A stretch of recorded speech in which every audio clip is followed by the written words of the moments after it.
Republic Kannada ದೇಶದ ಸಂಸ್ಕೃತಿ ಅಂತ ಅಂದ್ಕೂಡ್ಲೆ ಸದಾ ಮುಂದೆ ನಿಲ್ಲುತ್ತೆ ಅಂತ ನಾನು ಆಗಲೇ ಹೇಳಿದೆ.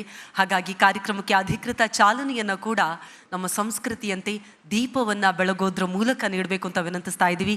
ಇದೀಗ ಪ್ರೀತಿಯ ಚಪ್ಪಾಳಿಯೊಂದಿಗೆ ಸ್ವಾಗತಿಸಿ ವೇದಿಕೆ ಮೇಲೆ ಪ್ರೀತಿಯಿಂದ ಬರಮಾಡಿಕೊಳ್ತಾ ಇದ್ದೀವಿ ಗದಗ ವಿಜಯಪುರ ಇದರ ರಾಮಕೃಷ್ಣ ವಿವೇಕಾನಂದ ಆಶ್ರಮದ ಮುಖ್ಯಸ್ಥರಾಗಿರುವಂತಹ ಗೌರವಾನ್ವಿತ ನಿರ್ಭಯಾನಂದ ಸರಸ್ವತಿ ಸ್ವಾಮೀಜಿಗಳು ದಯವಿಟ್ಟು ವೇದಿಕೆಗೆ ಬರಬೇಕು. ನಮ್ಮೊಂದಿಗಿದ್ದಾರೆ ರಿಪಬ್ಲಿಕ್ ಮೀಡಿಯಾ ನೆಟ್ವರ್ಕ್ ಇದರ ಡಿಸ್ಟ್ರಿಬ್ಯೂಷನ್ ವಿಭಾಗದ ಪ್ರೆಸಿಡೆಂಟ್ ಹಾಗೂ ರಿಪಬ್ಲಿಕ್ ಕನ್ನಡದ ಪ್ರೆಸಿಡೆಂಟ್ ಆಗಿರುವಂತಹ ಕಿಶನ್ ಚರಂಡಾ ಅವರು ಹಾಗೂ ನಿರಂಜನ್ ನಾರಾಯಣ ಸ್ವಾಮಿ ಅವರು ಪ್ರಧಾನ ಸಂಪಾದಕರು ರಿಪಬ್ಲಿಕ್ ಕನ್ನಡ ಹಾಗೂ ಸಂಸ್ಕೃತಿ ಚಿಂತಕರು ಆಗಿರುವಂತಹ ಶ್ರೀಮತಿ BV ಆರತಿಯವರು ದಯಮಾಡಿ ವೇದಿಕೆಗೆ ಬರಬೇಕು ಅಂತ ಪ್ರೀತಿಯಿಂದ ವಿನಂತಿಸ್ತಾ ಇದ್ದೀವಿ. ಇದೀಗ ರಿಪಬ್ಲಿಕ್ ಕನ್ನಡ ಮಹಾ ಸಂಗಮದ ಈ ಸಾಲು ನೆರವೇರ್ತಾ ಇರುವಂತಹ ಕಾರ್ಯಕ್ರಮಗಳಿಗೆ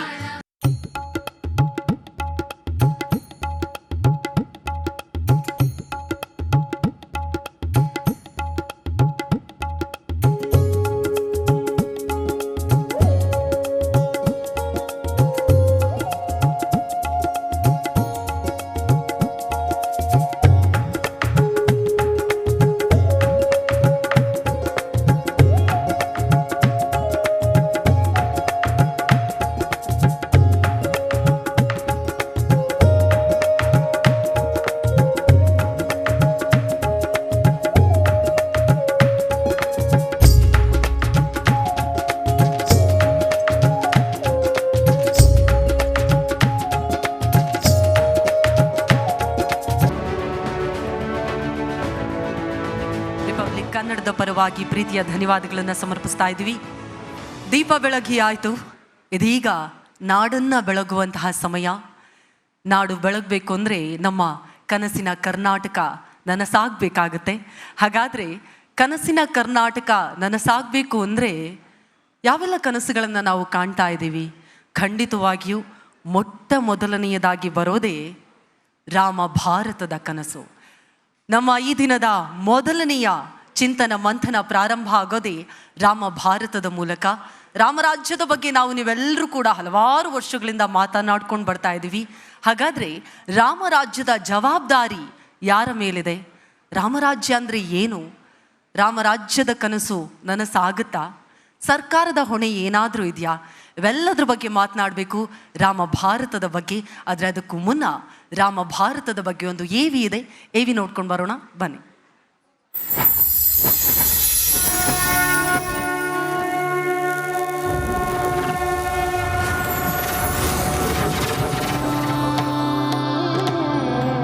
ಪ್ರಭು ಶ್ರೀರಾಮಚಂದ್ರ ಆದರ್ಶ ಪುರುಷ.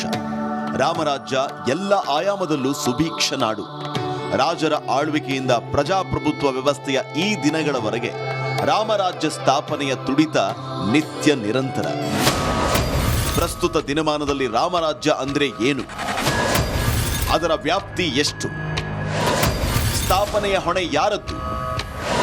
ಸರ್ಕಾರಗಳ ಪಾತ್ರ ಏನು? ಇದ್ರ ಬಗ್ಗೆ ಒಂದು ಚರ್ಚೆ ಆಗ್ಬೇಕಲ್ವೇ? ಕನಸಿನ ಕರ್ನಾಟಕ ಮಹಾಸಂಗಮದ ವೇದಿಕೆಯನ್ನ ಇದೇ ಚರ್ಚೆಯ ಮೂಲಕ ಅರ್ಥಪೂರ್ಣಗೊಳಿಸೋಣ. ಇದೀಗ ನಿಮ್ಮ ಮುಂದೆ ರಾಮ ಭಾರತ.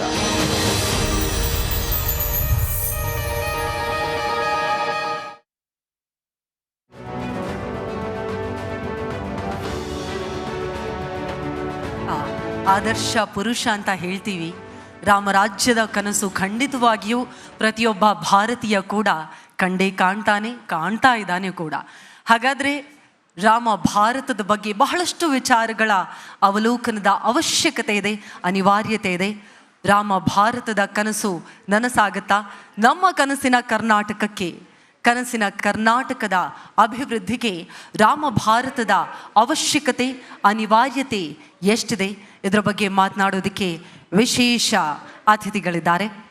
ನಿಮ್ಮೆಲ್ಲರಿಗೂ ಕೂಡ ಗೊತ್ತಿರೋ ಹಾಗೆ ರಿಪಬ್ಲಿಕ್ ಕನ್ನಡ ಖಂಡಿತವಾಗಿಯೂ ರಾಮ ಭಾರತದತ್ತ ಒಂದೊಂದೇ ಹೆಜ್ಜೆಗಳನ್ನು ಇಟ್ಕೊಂಡು ಹೋಗ್ತಾ ಇದೆ. ಈ ರಾಮ ಭಾರತದಲ್ಲಿ ನಮ್ಮ ಕನಸಿನ ಕರ್ನಾಟಕದ ಮಹಾ ಸಂಗಮದಲ್ಲಿ ರಾಮ ಭಾರತದ ಬಗ್ಗೆ ಮೊದಲ ಚಿಂತನ ಮಂಥನ ಇದೀಗ ಪ್ರಾರಂಭ ಆಗುತ್ತೆ. ರಾಮ ಭಾರತಕ್ಕೆ ಸಂಬಂಧಪಟ್ಟ ಹಾಗೆ ನಮ್ಮಲ್ಲಿರುವಂತಹ ಹಲವಾರು ಪ್ರಶ್ನೆಗಳನ್ನು ಈ ದಿನದ ಮುಖ್ಯ ಅತಿಥಿಗಳಲ್ಲಿ ಮುಂದಿಡಲಿದ್ದಾರೆ ನಮ್ಮ ಸಿಬ್ಬಂದಿ ವರ್ಗದವರು. ರಾಮರಾಜ್ಯ ನಮ್ಮ ಕರ್ನಾಟಕ ಆಗೋದಕ್ಕೆ ಸಾಧ್ಯ ಇದೆಯಾ? ಶ್ರೀರಾಮಚಂದ್ರನ ರಾಮರಾಜ್ಯ, ರಾಮ ಭಾರತ, ಕನಸಿನ ಕರ್ನಾಟಕಕ್ಕೆ ಯಾವ ರೀತಿಯಾಗಿ ಮುನ್ನುಡಿಯಾಗಬಹುದು ಅನ್ನೋದ್ರ ಬಗ್ಗೆ ಇದೀಗ ಚರ್ಚೆಯನ್ನು ಪ್ರಾರಂಭ ಮಾಡುವಂತಹ ಸಮಯ. ದಯವಿಟ್ಟು ನಿಮ್ಮ ಪ್ರೀತಿಪೂರ್ವಕ ಚಪ್ಪಾಳಿಯೊಂದಿಗೆ ಸ್ವಾಗತಿಸಿ ನಮ್ಮ ಈ ದಿನದ ಮೊಟ್ಟ ಮೊದಲ ಅತಿಥಿಗಳಾಗಿರುವಂತಹ ಗದಗ ವಿಜಯಪುರ ಇದರ ರಾಮಕೃಷ್ಣ ವಿವೇಕಾನಂದ ಆಶ್ರಮದ ಮುಖ್ಯಸ್ಥರಾಗಿರುವಂತಹ ಪೂಜ್ಯನೀಯ, ದಯವಿಟ್ಟು ಪ್ರೀತಿಯ ಚಪ್ಪಾಳಿಯೊಂದಿಗೆ ಸ್ವಾಗತಿಸಬೇಕು ಅಂತ ವಿನಂತಿಸ್ತಾ ಇದ್ದೀನಿ. ಗೌರವಾನ್ವಿತ ಪೂಜ್ಯನೀಯ ನಿರ್ಭಯಾನಂದ ಸರಸ್ವತಿ ಸ್ವಾಮೀಜಿಗಳು ದಯಮಾಡಿ ವೇದಿಕೆಗೆ ಬರಬೇಕು ಅಂತ ಪ್ರೀತಿಯಿಂದ ವಿನಂತಿಸ್ತಾ ಇದ್ದೀನಿ. ರಾಮ ಭಾರತದ ಬಗ್ಗೆ ಇದೀಗ ಮುನ್ನುಡಿಯನ್ನಿಡಲಿದ್ದಾರೆ ಮಾನ್ಯ ಶ್ರೀಗಳು. ಅದೇ ರೀತಿಯಾಗಿ ಈ ಚರ್ಚೆಯನ್ನು ನೆರವೇರಿಸಿಕೊಡ್ಬೇಕು ಅಂತ ವಿನಂತಿಸ್ತಾ ಇದ್ದೀನಿ ಸಂಸ್ಕೃತಿ ಚಿಂತಕರು ಆಗಿರುವಂತಹ ಶ್ರೀಮತಿ BV ಆರತಿ ಅವರು. ಅದೇ ರೀತಿಯಾಗಿ ರಿಪಬ್ಲಿಕ್ ಕನ್ನಡದ ಪರವಾಗಿ ನಮ್ಮೊಂದಿಗಿದ್ದಾರೆ ಸ್ಮಿತಾ ರಂಗನಾಥ್ ಇವರು.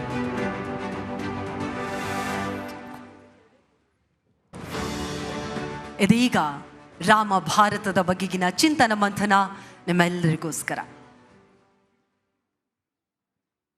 ಪ್ರೀತಿಯ ನಮಸ್ಕಾರ. ಮತ್ತೊಮ್ಮೆ ಎಲ್ಲರಿಗೂ ಕೂಡ ನಮ್ಮ ಸೌಭಾಗ್ಯ ರಿಪಬ್ಲಿಕ್ ಕನ್ನಡದ ಮೊಟ್ಟ ಮೊದಲ ಸಮ್ಮಿಟ್ ಕನಸಿನ ಕರ್ನಾಟಕ ಇದೇ ಜಾಗದಲ್ಲಿ ನಡೆದಿತ್ತು.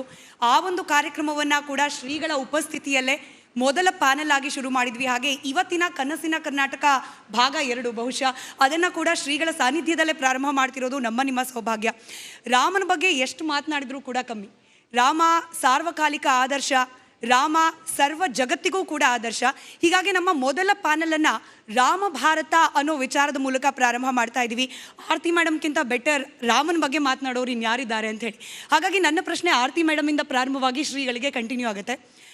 ಆರತಿ ಮೇಡಮ್, ಕಳೆದ ವರ್ಷ ಅಂದರೆ ನಾವು ಸಬ್ಮಿಟ್ ಮಾಡಿದ ಕನಸಿನ ಕರ್ನಾಟಕದ ಆ ಅವಧಿಯಿಂದ ಇವತ್ತಿನವರೆಗೆ ಭಾರತದಲ್ಲಿ ಅನೇಕ ಘಟನೆಗಳು ಘಟಿಸೋಯ್ತು. ಅದರಲ್ಲಿ ಪ್ರಮುಖವಾಗಿ ರಾಮ ಮಂದಿರದ ನಿರ್ಮಾಣದ ಬಗ್ಗೆ ಇಡೀ ಜಗತ್ತು ಸಂಭ್ರಮಿಸ್ತು ಕೂಡ. ಆದರೆ ಕೆಲವರು ಪ್ರಶ್ನೆ ಕೇಳ್ತಿದ್ರು, ಒಂದು ಮಂದಿರದ ನಿರ್ಮಾಣಕ್ಕೆ ಇಷ್ಟೆಲ್ಲ ಅಟೆನ್ಷನ್ ಯಾಕೆ, ಇಷ್ಟೆಲ್ಲ ಚರ್ಚೆ ಯಾಕೆ?